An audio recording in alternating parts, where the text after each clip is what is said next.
Nakakagulat na kwento ng aktres na si Suzette Ranilo na nalampasan ang nakakatakot na diabetes sa loob ng 1 buwan sa pamamagitan ng home method.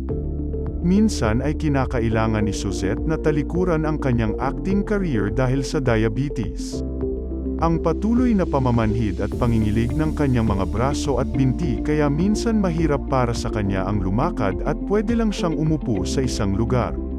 May mga araw na umabot sa 310 miligramo ang kanyang blood sugar level. Higit pa dito, madalas siyang umihi lalo na sa gabi. May mga araw na gumigising si Suzette ng 7 hanggang 8 beses sa gabi para umihi at halos wala na siyang tulog.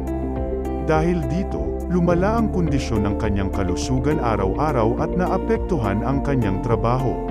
Malaki ang epekto nito sa aking kalusugan at sa aking trabaho, syempre.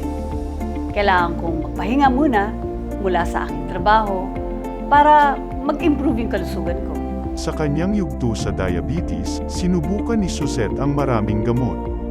Kapag sobra at matagal na pag-inom ng Western medicine kalaunan ay nakompromiso ang kanyang liver function. Nakakita siya ng isang video na tungkol sa Saturday Ochi diabetes product mula kay Bembol Rocco, kaya naman nagpasya siyang subukan ito. Nung una kong nakita ang video na yun, nag-alanganin ako dahil akala ko na si Bembol ay kinuha lang para mag-advertise nito. Para makasigurado, tinawagan ko siya. Sabi naman niya, mahusay daw itong satoshi na ito.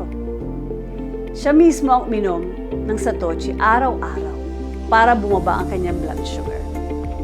Pagkatapos ng 1 linggo na paggamit ng Saturday Ochi, napansin ni Suzette ang improvement ng kanyang kalusugan.